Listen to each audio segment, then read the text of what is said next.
Radhe Radhe everyone. অনেকদিন ধরেই ভাবছিলাম একটা ব্লগ শুরু করব। তো আজকের দিনের থেকে স্পেশাল দিন তো হতেই পারে না। আজকে হচ্ছে আমলকি একাদশী। কিছু বলতে চাইছি, এই যে এই বইটা দেখছেন, এই বইটি আপনারা পেয়ে যাবেন যে কোনো মন্দিরে। আমি কিনেছিলাম মায়াপুর ইস্কন মন্দির থেকে। আজকে হচ্ছে একাদশী ব্রত কথা, যেটি আমি আপনাদের সামনে পাঠ করে শোনাব।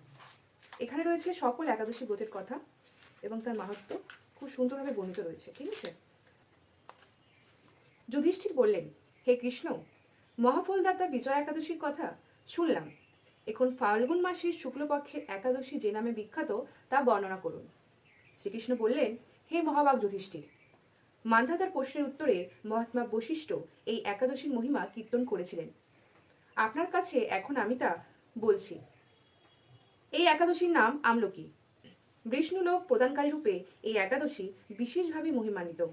একাদশীর দিন আমলকি বৃক্ষের তলে রাত্রি জাগরণ করলে সহস্র কাবিদানের ফল লাভ হয়। হে পাণ্ডুনন্দন, পূর্বে ব্রহ্মার রাত্রিতে দৈনন্দিন প্রলয় উপস্থিত হলে স্থাবর জঙ্গম সহ দেবতা, অসুর ও রাক্ষস সবকিছুর বিনাশ হয়। তখন ভগবান সেই কারণ সমুদ্রে অবস্থান করেন। তার মুখপদ্ম থেকে চন্দ্রবর্ণের এক বিন্দু জল ভূমিতে পড়ে। সেই জলবিন্দু থেকে একটি বিশাল আমলকি বৃক্ষ উৎপন্ন হয়। এই বৃক্ষের স্মরণমাত্র গোদানের ফল দর্শনে তাহার দ্বিগুণ এবং তার ফল ভক্ষণে 3 গুণ ফল লাভ হয়। এই বৃক্ষে ব্রহ্মা, বিষ্ণু আর মহেশ্বর সর্বদা অবস্থান করেন। এর প্রতিটি শাখা প্রশাখা ও পাতায় ঋষি, দেবতা ও প্রজাপতিগণ বাস করেন। এই বৃক্ষকে সমস্ত বৃক্ষের আদি বলা হয় এবং তা পরম বৈষ্ণব রূপে বিখ্যাত। অতএব এই শ্রেষ্ঠ ব্রত সকলেরই পালনীয়। এখন এই ব্রতের একটি অদ্ভুত ইতিহাস আপনার কাছে বর্ণনা করছি। প্রাচীনকালে বৈদিশ নামে এক প্রসিদ্ধ নগর ছিল। এই নগরে চৈত্ররথ নামে এক রাজা রাজত্ব করতেন। চন্দ্রবংশীয় পার্শ্ববিন্দুক রাজার পুত্ররূপে তিনি জন্মগ্রহণ করেন। তিনি অত্যন্ত শক্তিমান ও ঐশ্বর্যশালী ছিলেন। শাস্ত্রজ্ঞানেও তিনি ছিলেন সুনিপুণ।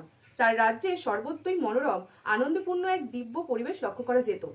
প্রজারা ছিলেন বিষ্ণু ভক্তি পরায়ণ। সকলেই একাদশী ব্রত পালন করতেন। তার রাজ্যে কোনো অভাব অমঙ্গল ছিল না। এইভাবে প্রজাদের নিয়ে রাজা চৈত্ররথ সুখে দিন যাপন করতে থাকেন। একসময় ফাল্গুনী শুক্লপক্ষের দ্বাদশীযুক্ত আমলকি একাদশী তিথি সমাগত হওয়ায় রাজ্যের সকলেই এই ব্রত পালনের সংকল্প করলেন। ওই দিন প্রাতঃস্নানের পর প্রজাদের নিয়ে রাজা ভগবান শ্রী বিষ্ণু মন্দিরে যান।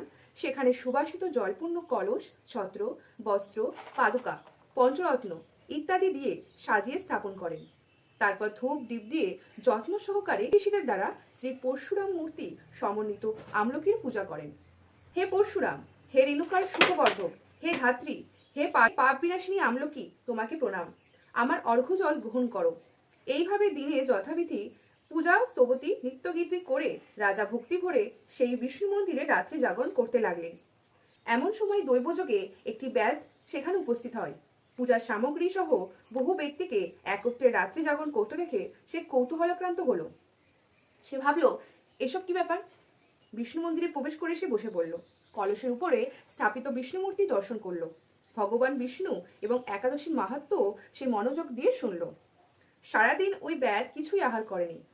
এইভাবে ক্ষুধায় কাতর হয়ে সেখানে সে রাত্রি জাগরণ করলেন। পরদিন প্রজাসহ রাজা নগরের দিকে যাত্রা করলেন।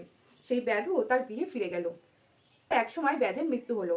একাদশীতেও রাত্রি জাগরণ ব্রত প্রভাবে সেই ব্যাধ পরবর্তী জন্মে এক রাজ্যে অধীশ্বর রূপে নিযুক্ত হলো।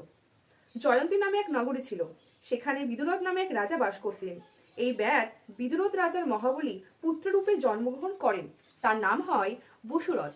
গ্রামের আধিপত্য তিনি লাভ করলেন। তিনি ছিলেন সূর্যের মতো তেজস্বী, চন্দ্রের মতো কান্তিমান ও পৃথিবীর মতো ক্ষমাশীল। বিভিন্ন সদ্গুণে ভূষিত বসুরথ পরম বিষ্ণু ভক্তি পরায়ণ হন। এই মহাদাতা রাজা একবার শিকার করতে গিয়ে পথ ভুলে যান। গভীর জঙ্গলের মধ্যে ক্ষুধায় পীড়িত হয়ে তিনি ক্লান্তিবশত শুয়ে পড়েন। এমন সময় কতগুলি পর্বত নিবাসী স্লেজ রাজার কাছে এসে নানাভাবে উৎপ্রণ করতে থাকে।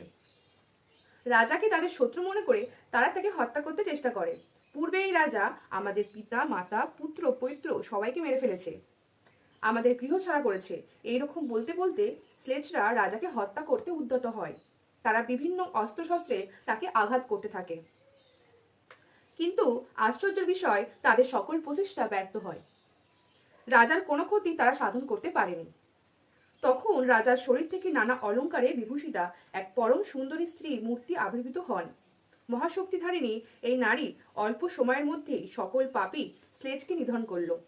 রাজার নিদ্রা ভঙ্গ হলো। এই ভয়ানক হত্যাকাণ্ড দেখে রাজা অত্যন্ত বিস্মিত হলেন। তিনি বলতে লাগলেন, আহা, আমার শত্রুদের হত্যা করে কে আমার প্রাণ রক্ষা করলো? এমন কৃপা লুকিয়ে আছে। আমি তার প্রতি আমার কৃতজ্ঞতা প্রকাশ করছি। এমন সময় দৈববাণী হলো, ভগবান কেশব ব্যতীত শরণাগতকে রক্ষা করবার আর কে আছে? তিনি শরণাগত পালক। দৈববাণী শুনে তিনি ভক্তিযুক্ত চিত্তে গৃহ ফিরে এলেন। তারপর প্রজাসহ মহাসুকে ইন্দ্রের মতো নিষ্কণ্টক রাজ্য ভোগ করতে লাগলেন। বশিষ্ঠ বললেন, হে রাজন, যে মানুষ এই পরম উত্তম আমলকি একাদশী পালন করেন তিনি নিঃসন্দেহে বিষ্ণুলোক প্রাপ্ত হন। সকলে একাদশী পালন করুন এবং সকলকে একাদশী পালন করার জন্য উৎসাহী করুন। ধন্যবাদ। রাধে রাধে। সকলে ভালো থাকবেন এবং আমার পাশে থাকবেন।